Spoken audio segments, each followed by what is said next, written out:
We ready? We'll let you know. Hold on a second. Okay.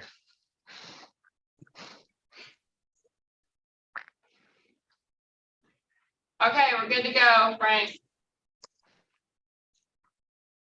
This is Frank Mullis. I'm the board chair. This is the Sex Offender Risk Review Board meeting for July the 13th, 2023. The meeting is available on YouTube. If you are tuning in with us, we welcome you. I now call the meeting to order. May I have the approval? I'm sorry. Let me have the roll call, please. Okay, Mindy Ackerman, Present. Jordan Moore, Present. Mandy Ballinger, Ezell Brown, Present. Jerry Bruce, Present. Matthew Connolly, Here. Katie Gropper, Present. Caitlin Morrell, Frank Mullis, Present. Bert Reeves, Here. Lori Rozier. Here. Okay, we do have a quorum. All right. Our mission statement here at SORB is purpose and mission is protecting Georgia's children and communities at large by identifying convicted sexual offenders that present the greatest risk of sexual reoffending. It is the board's responsibility to determine the likelihood that a sexual offender will engage in another crime against a victim who is a minor or a dangerous sexual offense. Assessments will be used by SORB to determine the risk level of the offenders. Offenders will be classified as level 1, level 2, or sexually dangerous predator. We will now look at the minutes. Do we have any questions or concerns about the minutes?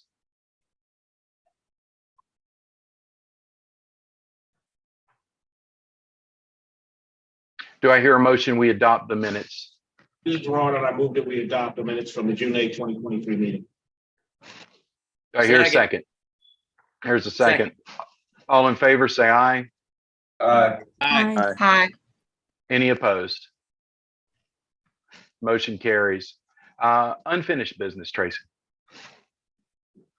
Not that I'm aware of. All right. Do we have any new business?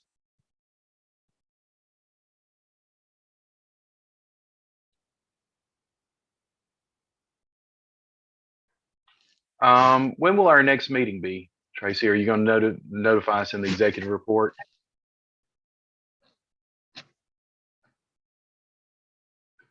Tracy, is there no new business? Well, new business is for board members, because I don't even think Okay.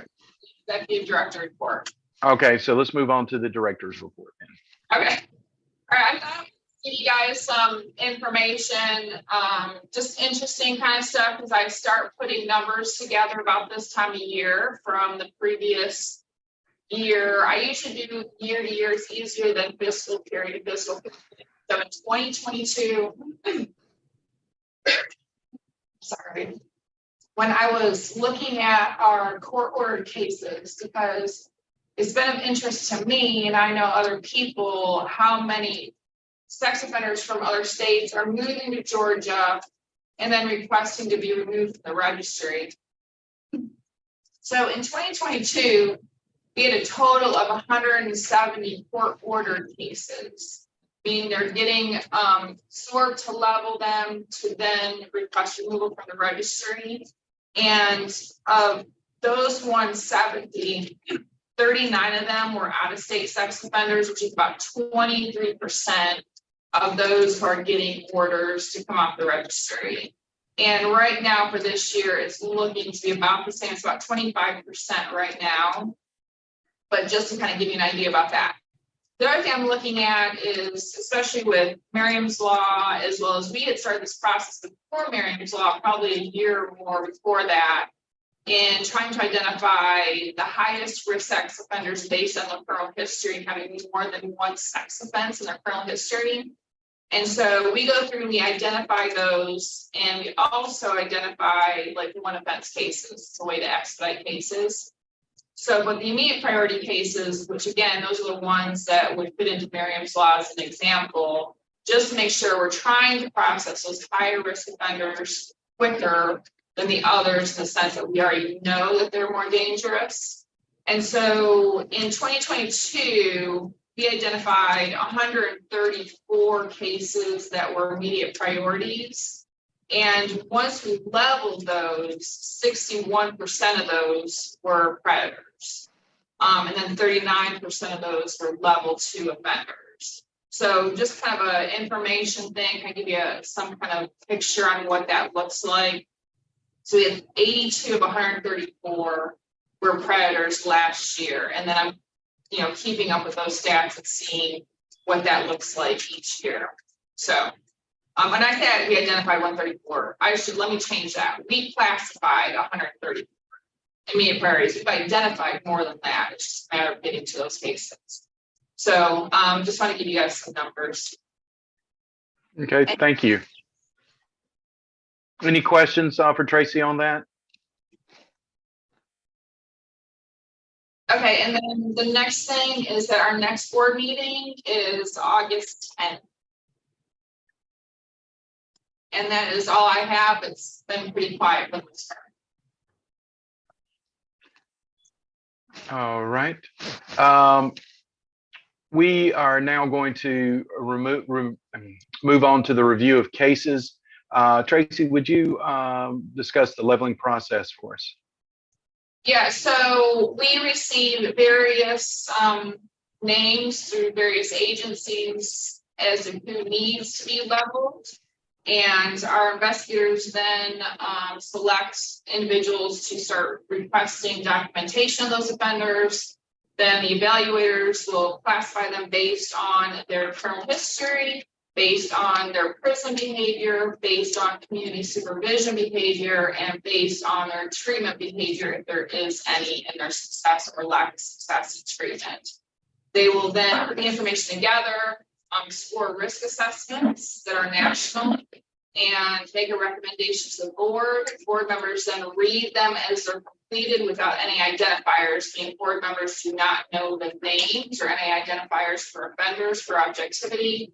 And then if there's any questions or concerns, they can ask us about it or discuss it during the board meeting. So for example, they may email and say something's missing and they need more information, or may come up during the board meeting. And then the board will vote. All right, and all board members have received the information to allow them to review all the cases prior to the meeting. Is anyone was not able to review all of the cases this time? All right, let's move on to the level 1 cases. Are there any recusals?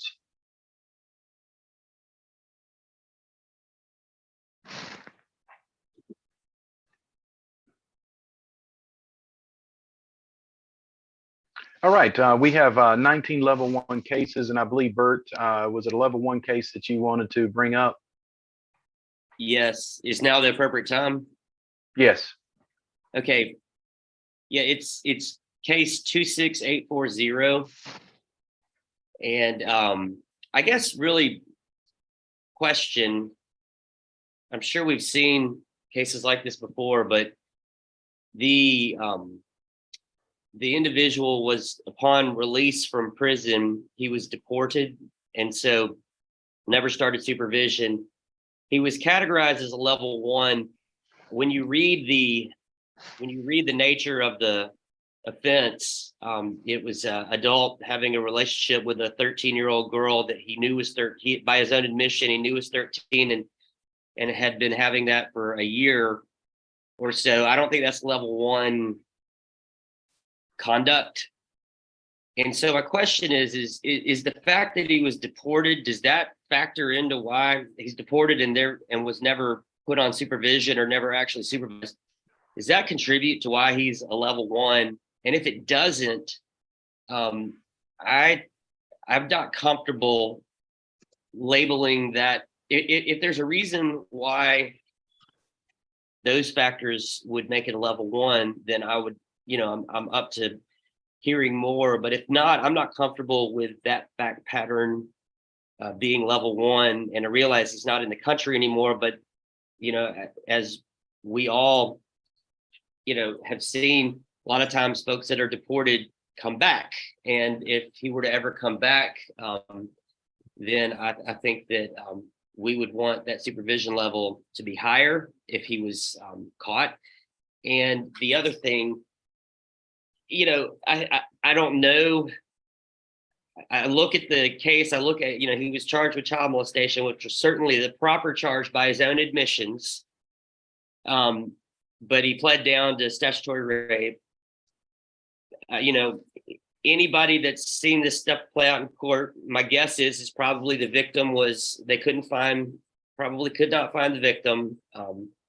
And most likely he probably received a released on time served. They pled it down to stat rape. He received a released on time served plea and was probably deported as part of the agreement. I mean, I'm just imagining that hypothetical because I know that happens all the time.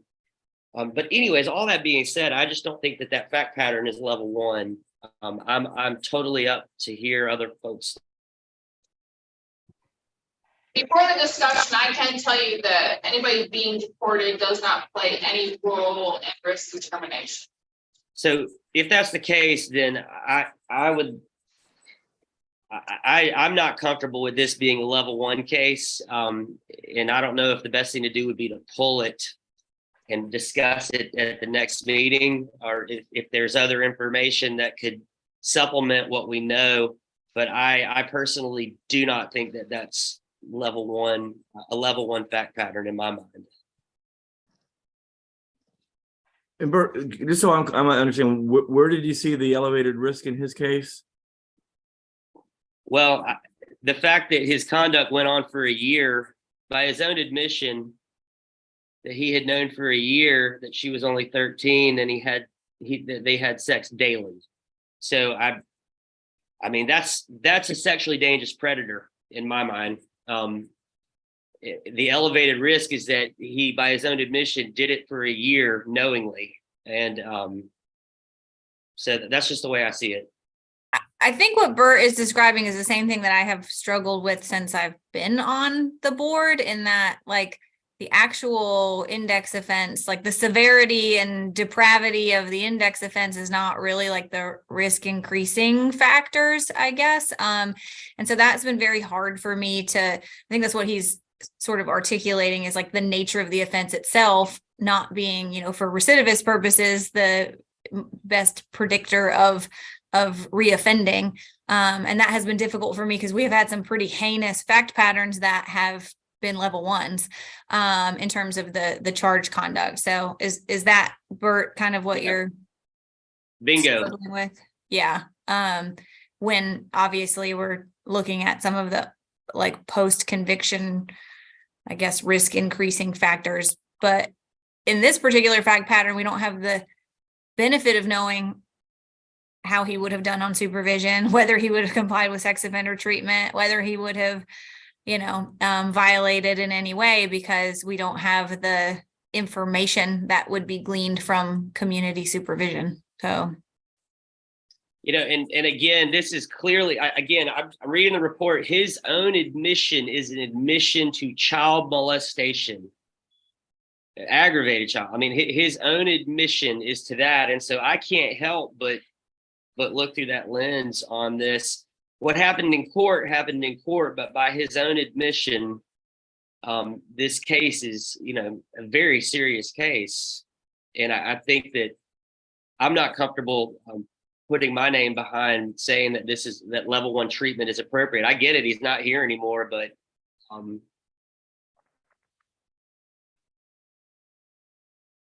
that's how I feel. And I will say this, when it comes to deportation, you're right, Bert. I mean, they come back a lot of times. So yeah, we would never make a decision based on thinking maybe we won't be back, because we know that's probably not necessarily true.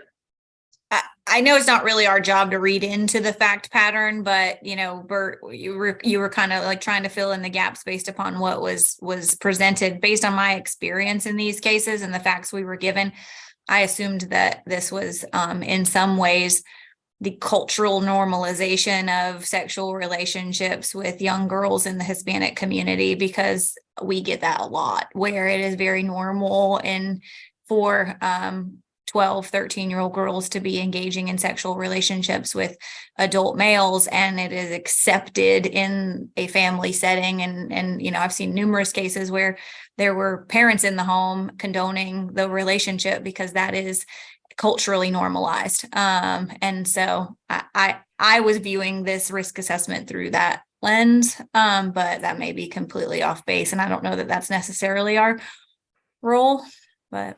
Right. Katie, that was what I was thinking. I was on the same page with you on that. And you know, the question is cultural norms in another country that come to the United States. Is that what we, you know, is it our job to read into that?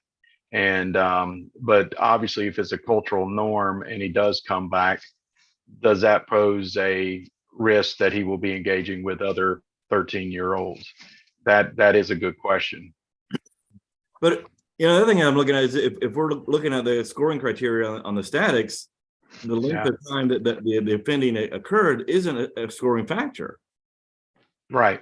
You know, I mean, I think I remember when I was first on the board, I read a really heinous case, and it shocked me.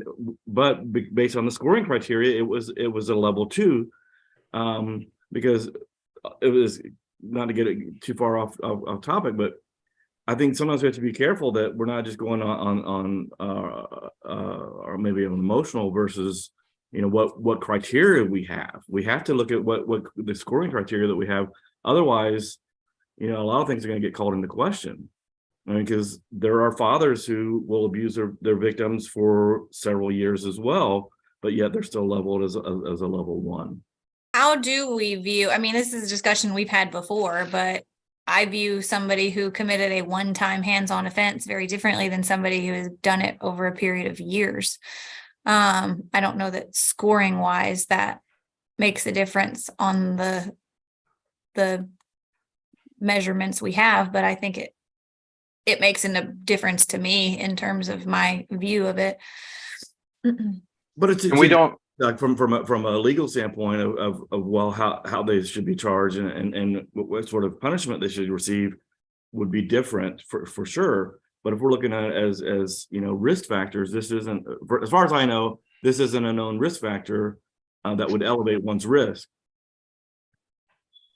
I mean, Matthew, I understand we have the criteria and the math that goes behind the criteria, and then I think sometimes we have cases that are outliers from that criteria. And I get what you're saying, and I understand what you're saying, and I understand why the importance of the scoring criteria, that we have to have some kind of basis to come back to, you know, something to orbit around, or else, you know, we'll be here, there, and everywhere. But I just think this is an example of a case where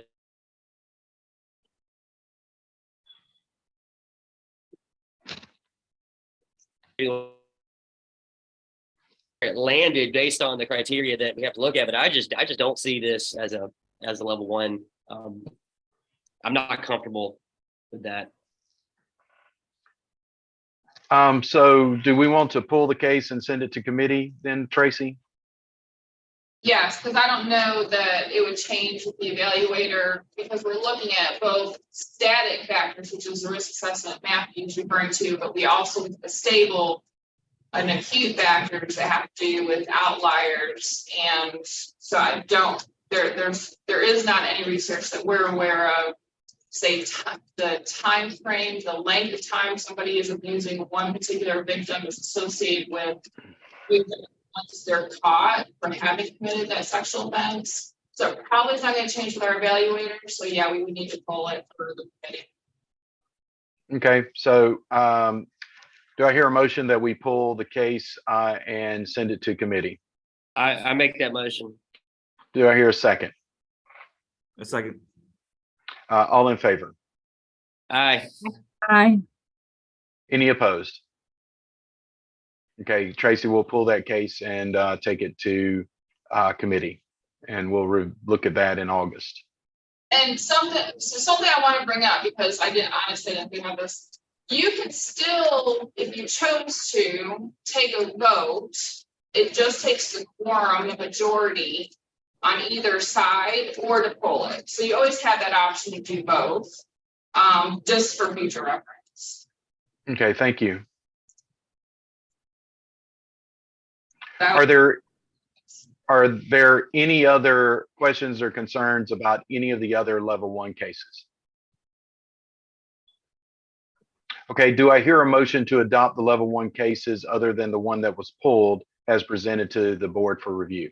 Hey Frank, I'm sorry. I was Oh. trying, I was on mute and I was trying to get off and I couldn't do it fast. Oh, enough. okay. Sorry. Okay. Just to clarify what Tracy said, Tracy, are you saying that we could vote now not to pull it or vote to leave it at the level or pull it? Is that what you're saying? I just wanted to make, Yeah, so you can vote to have for level 1 or level 2 on or whatever level, probably be pulling it if everybody, the majority decided to pull it. Or you can vote as a level 1, and if the majority agree with the level 1, you remain a level 1. okay. I just wanted to make sure I understand. Yeah, I mean, I feel more comfortable reviewing it again after Bert brought that up. So yeah, I'd rather review it again. Just wanted to make sure that I was understanding what our options were. Yes. Sorry, Frank. No worries. Thank you. Well, with the exception of 6840, which has been pulled for committee, I move that we adopt the 18 cases presented to us this morning. Okay, so can I get a roll call, Tracy, please? Need a second? Okay. Second. Second. Okay, Mindy, Aye. Gerard, Aye. Sheriff Brown, Aye. Jerry, Aye. Matthew, I, Katie, Aye. Frank, Aye. Bert, Aye. Lori, Aye. with the exception of 26840, they pass. All right. Now we'll move on to our level 2 cases. Were there any recusals? I have one. Okay, good. Which one is it? The level 2, oh shoot, let me, hold on.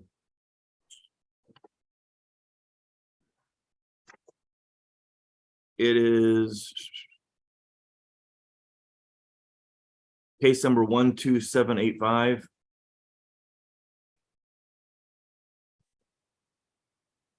Thanks, Matthew.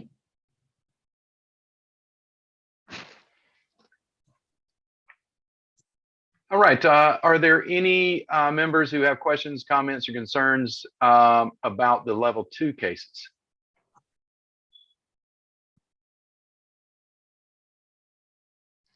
Okay.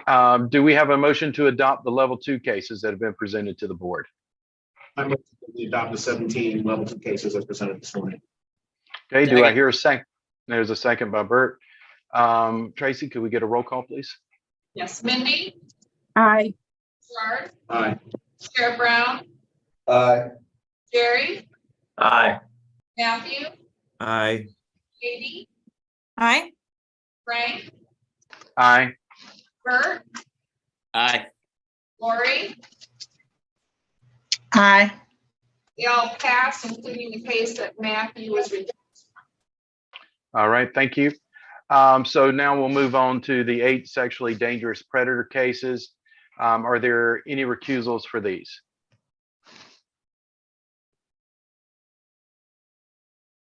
Are there any members that have any questions or concerns or comments about these sexually dangerous predator cases?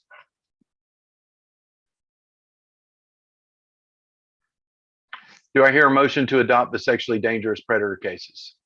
I motion that we adopt the 8 sexually dangerous predator cases as presented to us this morning. Second. I second. Sheriff Brown and I think somebody else seconded it. Lori. Yeah, I heard Gerard did the first and Lori the second. Yes, I think they both seconded about the same time. All right, Tracy, could I get a roll call on those? Okay, Mindy, any questions or concerns about any of the sexual predator cases? No questions or concerns. My vote is aye. Gerard, any questions or concerns about any of the sexually dangerous predator cases? Sheriff Brown, any questions or concerns about any of the sexually dangerous predator cases? None, my vote is aye. Jerry, any questions or concerns about any of the sexually dangerous predator cases? No, and my vote is aye. Matthew, any questions or concerns about any of the sexually dangerous predator cases? No, my vote is aye. Katie, any questions or concerns about any of the sexually dangerous predator cases? No, I. Frank, any questions or concerns about any of the sexually dangerous predator cases? No, and my vote is aye. Burr, any questions or concerns about any of the sexually dangerous predator cases? No, my vote is aye. And Lori, any questions or concerns about any of the sexually dangerous predator cases? No, my vote is aye. You pass. Okay, I'm not seeing on my list. I thought there was one reval case that popped up. Well, it not on the database. We initially had one, but it wasn't uploaded for you guys to read. So it'll come the next meeting. Okay, all right. So I don't see any more cases. Is that correct, Tracy? That is correct. Okay, we reviewed a total of 43 cases today. One case was sent back to committee for review. I would like to thank the evaluators and the research team and the investigators for all their hard work, especially Tracy, very much as well for continued hard work to move through these cases. Any other questions or comments before we adjourn?